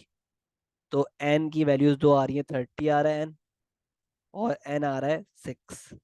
ठीक है, तो अगर हम एन को डालें अपने क्वेश्चंस में, अपने प्रोबेबिलिटीज में, तो यहाँ पे आ रहा है, जो रेड आ रही है क्या आ रहा है, अगर हम लेट से डालते हैं, एन डालते हैं 6/36, तो क्या आ रहा है और यहाँ डालते हैं अगर 30/36, ठीक है। उसने उसने कहा हुआ है हमें क्वेश्चन में, there are more green balls than red balls, मतलब ग्रीन बॉल्स ज्यादा हैं कंपेयर टू रेड बॉल्स, ठीक है। तो green balls should be greater than red balls. तो देख लेते हैं क्या, अगर n 6 डालने पर हमारे पास ग्रीन बॉल्स जो हैं वो ग्रेटर आ रही हैं। तो 6/36 क्या होता है? 0.17 होता है ना। और 30/36 क्या होता है? 0.83। सही है। तो इसमें आपके पास ग्रीन बॉल्स जो है वो ज्यादा आ रही हैं as compare to red balls. लेकिन अगर हम जो है n 30 कर दें, अगर हम लेट से n 30 लेते हैं, फिर चेक करते हैं क्या n 30 करने पे हमारे पास ग्रीन बॉल्स ज्यादा आ रही हैं as compare to red balls, ठीक है। तो n 30 करने पे ये आ रहा है 30/36, और ये आ रहा है 6/36। तो ऑब्वियसली n 30 रखने पर हमारे पास ग्रीन बॉल्स कम आ रही हैं देन रेड बॉल्स, ठीक है। तो इस तरह आप डिसाइड करोगे कि आपको कौन सी n की वैल्यू लेनी है out of the two values of n। ये उसने दिया ही इसलिए, जो स्टेटमेंट है ना कि there are more red ball green balls than red balls, इससे आप पिक करोगे बेसिकली, इस स्टेटमेंट से आप पिक करोगे कि आपको इन दोनों में से कौन सी वैल्यू लेनी है for solving the last part. तो हम लेंगे कौन सी वैल्यू? n की 30, सॉरी n is 6। अब अप्लाई करते हैं ये कंडीशन, ग्रीन इंटू ग्रीन। तो पहली भी ग्रीन हो, क्या पॉसिबिलिटी है, इसकी प्रोबेबिलिटी है 36 - 6, 30/36, इंटू दूसरी भी ग्रीन हो, मतलब 35 - n, 35 - 6/35 क्या आ रहा है? 29/35। तो ये हो गया 30/36 मल्टीप्लाई बाय 29/35 क्या आ रहा है? सॉल्व करो इसको, 30/36 मल्टीप्लाई बाय 29/35 क्या आंसर आ रहा है? 29/42। ये आपका आ रहा है fraction in its lowest term. 29/42 is the probability. आगे बढ़ते हैं तो नेक्स्ट क्वेश्चन, क्वेश्चन 9 में कह रहा है कि h is the point 5,2 and j is the point -3, -6। ठीक है, तो आगे बढ़ते हैं। कह रहा है h इज द पॉइंट 5,2, सही है। तो फाइंड एच जे फाइंड करना है हमें, ठीक है। तो देखो भाई, एच जे निकालने के लिए लेट से एक ये h है, ये j है, ठीक है। ये एच जे है। तो एच जे तक मूव करने के लिए हमें पहले क्या मूव करना पड़ेगा? HO और OJ, है ना। तो हमें इसने क्या दिया हुआ है? OH दिया हुआ है 5,2, और OJ दिया हुआ है -3,6। तो हमें HJ निकालने के लिए पहले HO प्लस OJ मूव करना पड़ेगा। हमें OH गिवन है, तो HO क्या हो जाएगा? -5, -2, प्लस OJ तो हमें वैसे ही गिवन है -3, -6। तो ये क्या हो जाएगा? -5 प्लस -3 क्या हो गया? -8, और -2 प्लस 6 4। तो -8, 4 हो गया आपके पास HJ, सही है। अब कह रहे हैं calculate the magnitude of HJ, तो बहुत ईजी है। सिंपली क्या कर दोगे? -8 स्क्वायर +4 स्क्वायर क्या आ गया? √, -8 स्क्वायर +4 स्क्वायर क्या आ गया?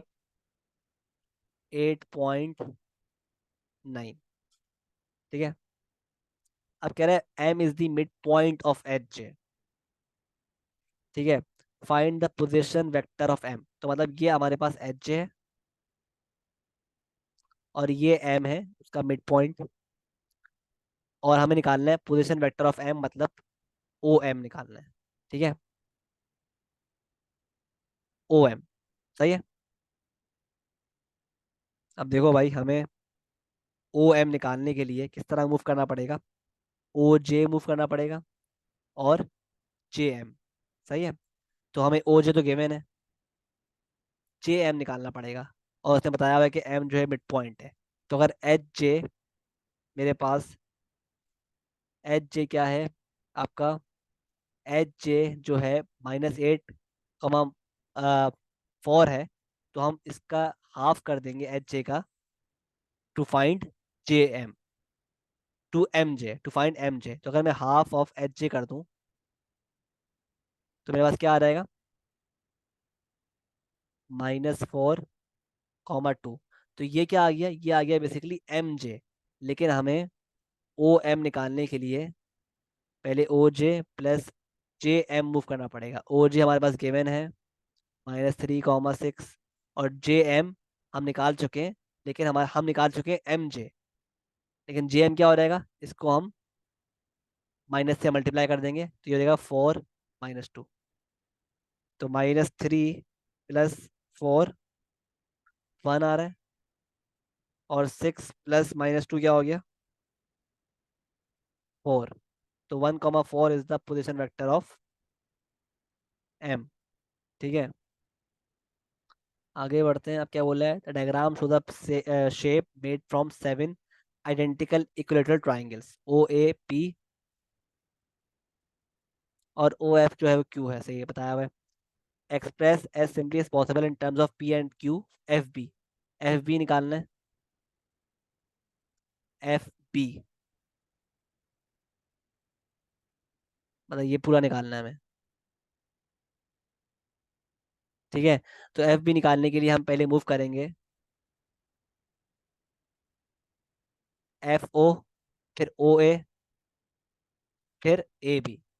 तो एफ बी बराबर हो जाएगा एफ ओ के। ओ एफ क्या है? क्यू। तो एफ ओ क्या हो जाएगा? -Q plus O A P. और साथ में हम मूव करेंगे ए बी। हम ए बी भी मूव करेंगे। ठीक है, तब देखो ए बी हमें निकालना पड़ेगा। तो ए बी क्या हो जाएगा हमारे पास?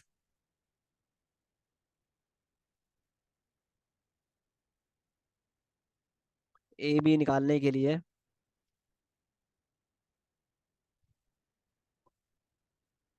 अगर हमें ए बी निकालना है तो हम क्या करेंगे? निकाल लेते साइड में। तो ए बी जो है वो बराबर हो जाएगा ए इस side, this vector plus this vector, this vector plus this vector. ये वेक्टर जो है वो बराबर है किसके? क्यू के। क्यू प्लस, और ये वेक्टर है बराबर पी के। क्यू प्लस पी जो है वो ए बी है। तो आपने ए बी यहाँ पे फिट कर दिया, क्यू प्लस पी। तो -Q plus P plus Q plus P. तो -Q प्लस क्यू कैंसिल हो गया। क्या बचा पीछे? पी प्लस पी, 2p आ गया। ठीक है, 2p। अच्छा, ये बहुत ही सिंपल था वैसे यार, हमने बहुत लंबी की। हमने खामा खाई में इतनी लंबी की। सिमिलरली आपको पता है भाई, ये ट्राइंगल्स क्या है? इक्विलेटरल, है ना? आपको पता है ये p है, तो ये भी p होगा, और ये भी p होगा। सिंपल आंसर आ गया 2p। आपने पता नहीं क्यों इतना लंबा किया, सॉरी। ठीक है, तो 2p इसका आंसर है जब। अच्छा, पार्ट बी में बोल रहा है कि आप निकालें, आप एफ ई, एफ ई निकालना है।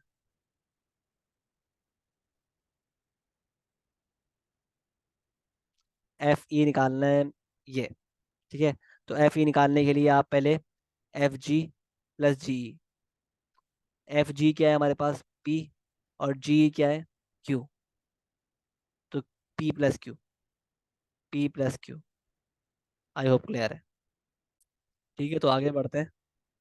क्या बोल रहा है? X is a point on F B,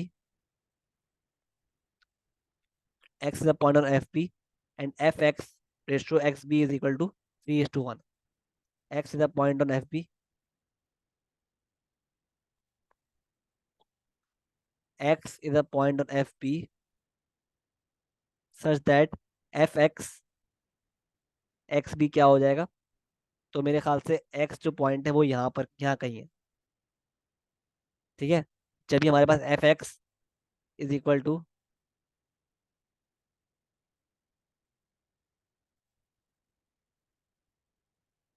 कुछ यहाँ पर है, ठीक है। तो जब भी हमारे पास एफ एक्स रेशो एक्स भी जो है ना वो 3:1 है, ठीक है। तो कह रहा है express O X as simply as possible in terms of P and Q. O X निकालना है। ओ एक्स मतलब ये। तो ओ एक्स निकालने के लिए you will need to move O F plus F X. पहले हम ओ एफ गिवन है, तो हम निकालेंगे पहले एफ एक्स। एफ एक्स किस तरह निकालेंगे भाई? हमें पता है यार, जो पूरा एफ बी है वो क्या है, 2p। एफ बी क्या है, 2p, ठीक है। और एफ एक्स क्या होगा ऑफ एफ बी? तो एफ एक्स कितना हिस्सा है? 3 हिस्सा कवर कर रहा है out of the total 4। 3 part cover कर रहा है आउट ऑफ टोटल 4। तो 3/4 ऑफ एफ बी हो जाएगा। ऑफ एफ बी मतलब 2p। तो 6p/4, ठीक है। 6p/4 हो गया। एफ ये आ गया आपके पास एफ एक्स। तो O F plus F X कर लो। O F plus F X मतलब 6q प्लस 6/4 का सिंप्लीफाई क्या होता है? सिंप्लीफाई कर दो। q+3/2p। ये आपका आंसर आ गया फॉर q+3/2p। ओ एक्स आ गया। अब क्या बोल रहा है पार्ट 3 में कि y is a point on B D.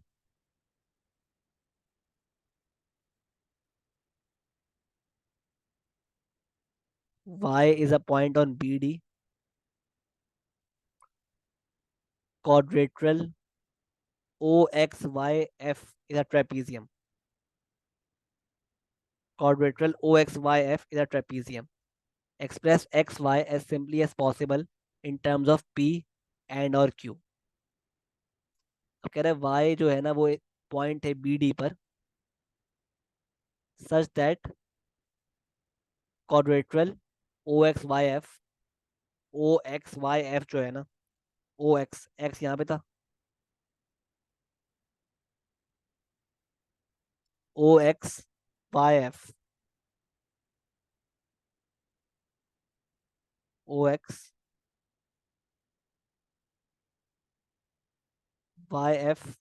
जो है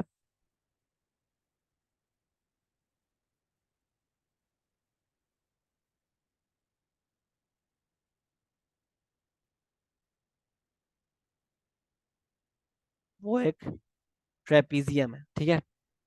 OXYF जो है वो क्या है, एक ट्रेपीजियम है। तो वाई तक कहीं यहाँ पर होगा, ठीक है, बी डी पर, सही है। जब भी एक ट्रेपीजियम फॉर्म कर रहा है ये, सही है। जिसमें ये दोनों लाइंस जो है ओ एक्स और एफ वाई ये क्या होंगी, पैरेलल होंगी, सही है। अब क्या बोल रहे हैं? Express X Y as simply as possible. X Y निकालना है आपको एज सिंपली एज पॉसिबल। तो अब देखो यार, हमारे पास एक्स वाई निकालने के लिए हमें किस तरह मूव करना पड़ेगा? एक्स ओ, ओ एफ और एफ एक्स। हमारे पास ओ एक्स तो हम निकाल चुके हैं, एक्स ओ भी निकाल लेंगे, और ओ एफ भी पता है हमें। हमें निकालना क्या है असल में? एफ वाई निकालना है ना। हमें एफ वाई बेसिकली निकालना है, ठीक है। जो कि एफ वाई जो होगा ना वो ओ एक्स का ही, बेसिकली हम ओ एक्स को किसी चीज़ से मल्टीप्लाई कर रहे होंगे, क्योंकि आपस में दोनों क्या है, ओ एक्स और एफ वाई क्या है, पैरेलल है ना। तो इनका बेसिकली आपस में रिलेशनशिप होगा कि, क्योंकि एफ वाई बड़ा है तो इसमें क्या होगा, ये जो ओ एक्स है ना, जो एफ वाई है वो के टाइम्स होगा ऑफ ओ एक्स, ठीक है। ठीक है, तो बेसिकली हमें पहले एफ वाई निकालना पड़ेगा ना। तो हमने पढ़ लिया भाई कि एफ वाई जो है वो बराबर किसके है? एक तो बराबर है के इंटू ओ एक्स, मतलब एफ वाई बराबर है के इंटू ओ एक्स के। ओ एक्स क्या था? ओ एक्स हम निकाल चुके थे, केरा Q+3/2p, या 3/2p plus 3/2p plus Q, है ना। एक तो रहा हमारे पास एफ वाई ये, ठीक है। अब देखो एफ वाई निकालने का एक और भी तरीका है, जो कि हमें निकालना पड़ेगा, क्योंकि हमारे पास के की वैल्यू तो हमें हमारे पास है नहीं ना। तो हम लिखो लेट से, हमें पता है भाई कि ये जो है ओ एफ, ये पैरेलल है पी वाई के। तो मतलब अगर मेरे पास जो है पी वाई होगा, वो होगा, के तो हम ले चुके हैं, अब ले लो H, H times of O F, है ना, क्योंकि दोनों बी वाई और ओ एफ क्या है, आपस में पैरेलल हैं। तो बी वाई बराबर हो गया, बी वाई बराबर हो गया किसके, एच इंटू ओ एफ, जो कि क्या है ओ एफ क्यू। तो बी वाई क्या आ गया, एच क्यू। सही है। अब बी वाई वंस मेरे पास आ गया, तो इसके थ्रू भी I can find, easily find the value of the value of X Y, क्योंकि एक्स वाई क्या है बेसिकली, एक्स वाई निकालने का एक तरीका क्या था, कि हम किस तरह मूव करें, जो बताया था ना मैंने, एक्स ओ मूव करें प्लस ओ एफ मूव करें प्लस एफ वाई मूव करें। एक्स वाई निकालने का एक और भी तरीका है, कि हम पहले एक्स बी मूव करें प्लस बी वाई मूव कर लें। उसके लिए हमें एक्स बी चाहिए होगा। तो अगर हमें एक्स वाई निकालना है, तो हम क्या मूव करेंगे, X B plus B Y. तो एक्स बी किस तरह निकालेंगे, हमें बताया भाई कि जो ये एफ एक्स और एक्स बी है ना, इनका रेशियो क्या है, 3:1। तो ये क्या हो जाएगा, ये वन पार्ट है, 1/4, एक्स बी हो जाएगा 1/4 of the total F B. F B हम निकाल चुके हैं, 1/4 ऑफ 2p हो जाएगा, ठीक है, एक्स बी हमारा। तो एक्स बी हो जाएगा 1/4 इंटू 2p, मतलब हो जाएगा p/4, 1/4p, है ना। ये एक्स बी आ गया। सही है। अब वंस एक्स बी आ गया, you can easily find X Y. X Y क्या बन गया, p/4। तो एक्स वाई की हमारे पास एक वैल्यू आ गई इन terms of P and Q. वो क्या आ गई, p/4 प्लस पी वाई यानी एच क्यू। लेकिन ये इन terms of H Q I है ना। सही है। तो अब देखो यार, बल्कि सॉरी, हमें जो एक्स वाई हम निकाला है ना हमने, इसकी ज़रूरत नहीं थी, हमें निकालना था, हमें निकालना था, इसकी ज़रूरत नहीं थी। हमें बेसिकली निकालना था यहाँ पर, क्योंकि हमें के फाइंड करना है ना, के, हमें क्योंकि के फाइंड करना है, तो हमें निकालना है एफ वाई, ठीक है, हमें एफ वाई निकालना है। तो एफ वाई एक तो हमारे पास इस तरह आ रहा है कि ये पैरेलल है, ठीक है, टू ओ एक्स। और एक और तरीका निकालने का क्या है, एफ वाई, कि एफ वाई हम इस तरह निकालें कि हम एफ से ई मूव करें,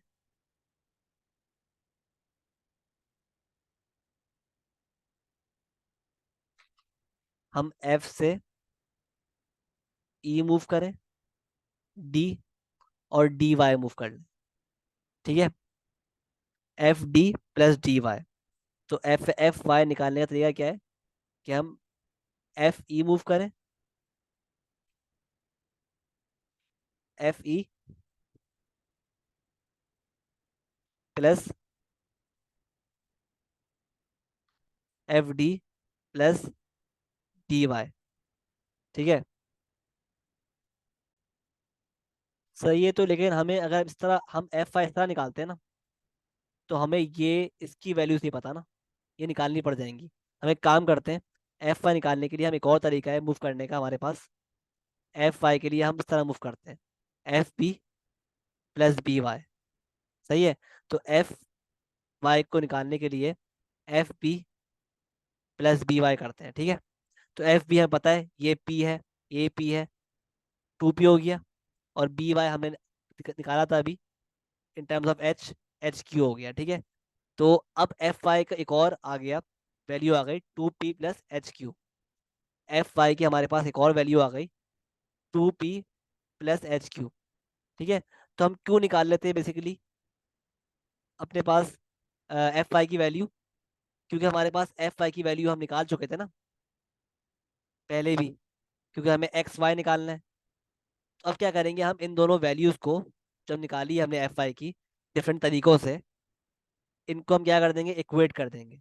तो X 3/2 P plus Q will be equal to 2p plus H Q. सही है, आई होप यहाँ तक क्लियर है। ठीक है। ठीक है। अब इस तरह हम जो ये वैल्यू इक्वल करके, हम इक्वेट करके, ये हो जाएगा 3/2 K P plus K Q is equal to 2p plus H Q. इससे फायदा क्या होगा, now we can compare the values of p and the values of q with q। तो इस लेफ्ट हैंड साइड पर p की value क्या है 3/2, कोफिशिएंट क्या है k, इस कोफिशिएंट को हम कंपेयर कर देंगे with this coefficient of p 2। तो इससे हमारे पास क्या आ जाएगी, हमारे पास आ जाएगी k की वैल्यू, जो क्या आ रही है 4। तो k की वैल्यू आ रही है 4/3। ठीक है। और हम साथ ही एक और काम करेंगे कि जो q की कोफिशिएंट्स हैं उनको आपस में इक्वेट कर देंगे, मतलब k is equal to H. तो k हम निकाल चुके हैं, तो h भी क्या हो जाएगा 4/3। ठीक है। तो हमारे पास k और h की वैल्यू वंस आ गई। तो नाउ, अब वंस आपके पास k या h की वैल्यू आ गई, now you can easily find the value of F I. किस तरह, या तो आप k की वैल्यू को इसमें पुट कर दो to find find F I, या आप h की वैल्यू को इसके अंदर पुट कर दो टू फाइंड एफ आई। तो एफ आई बराबर हम ये ले लेते हैं, एच को पुट कर देते हैं, तो एफ आई बराबर हो गया 2p प्लस एच क्या है 4/3 क्यू के। वंस मेरे पास एच वाई आ गया, एफ वाई आ गया, वंस मेरे पास एफ वाई आ गया, now I can easily find the value of X Y. जब मेरे पास एफ वाई आ गया, अब एक्स वाई निकालना मुश्किल काम नहीं है, क्योंकि एक्स वाई क्या था, एक्स वाई बराबर था एक्स ओ के, हमारे पास ओ एक्स मौजूद है यहाँ पर। तो एक्स ओ क्या हो जाएगा, -3/2p माइनस क्यू। एक्स ओ आ गया, प्लस हम ले लेंगे ओ एफ जो कि दिया हुआ है क्यू, प्लस एफ आई क्या निकाल चुके हैं हम, एफ आई निकाल चुके हैं हम 2p plus 4/3 Q, 2p plus 4/3 Q. तो इसको आप सिंप्लीफाई कर दोगे तो आपके पास क्या आ जाएगा, value of X Y in terms of P and Q. ठीक है। तो ये सवाल थोड़ा सा अच्छा सवाल था वेक्टर्स के हवाले से। सही है। तो I hope you get it, किस तरह हम निकालते हैं, सॉल्व करते हैं वेक्टर के क्वेश्चंस। ठीक है, हमारी अप्रोच क्या होती है। सही है। तो ये सवाल अभी तक का, आई गेस जितने सवाल मैंने भी किए ना, उसमें से ये बेहतरीन सवाल था वेक्टर्स का। तो मेक श्योर कि इसको आप दोबारा अटेम्प्ट करो। ठीक है। ठीक है, आई होप क्लियर है। सही है, आगे बढ़ते हैं। और याद से इसको आप सिंप्लीफाई कर देना। ठीक है, क्योंकि ये आंसर छोड़ोगे ना तो आपका एक मार्क कट जाएगा। इसको सिंप्लीफाई करोगे तो आपके पास answer in terms of P and Q आ जाएगा। ठीक है, आगे बढ़ते हैं towards the last question of this paper,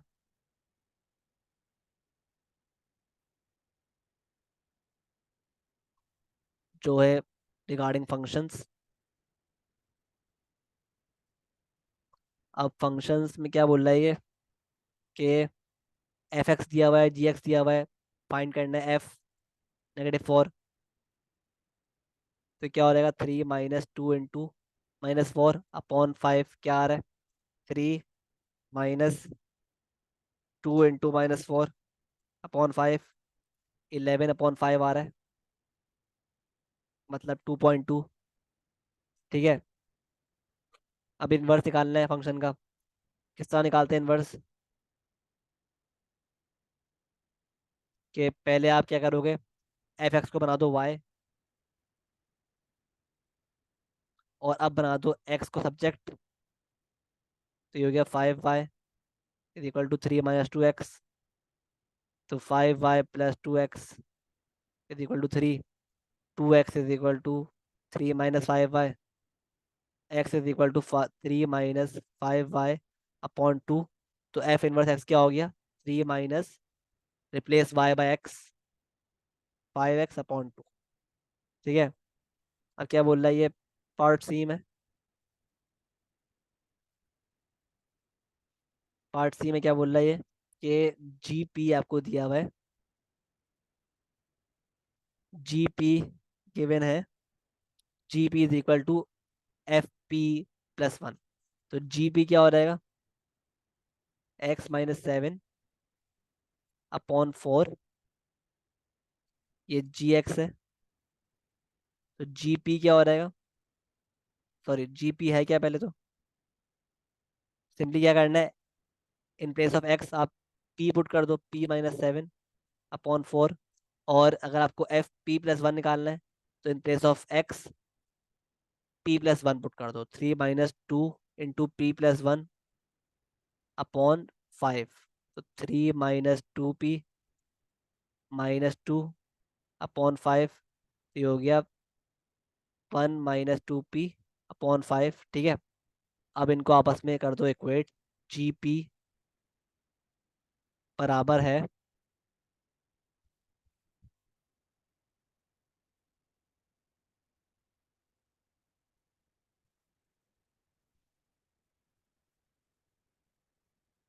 G P बराबर है एफ पी प्लस वन के। इसको आप सॉल्व कर दो, क्रॉस मल्टीप्लाई करो, 5p - 35 is equal to 4-8p। 8 को उधर भेज दो, 8p को, 5 + 8 13p हो गया। ठीक है। और इज इक्वल टू 4 + 35 39। तो p बराबर हो गया 39/13, 3। p बराबर हो गया 3 के। ठीक है। ये आपका आंसर है, आई होप क्लियर है। ठीक है। तो मिलते हैं नेक्स्ट वीडियोस में, अल्लाह हाफिज।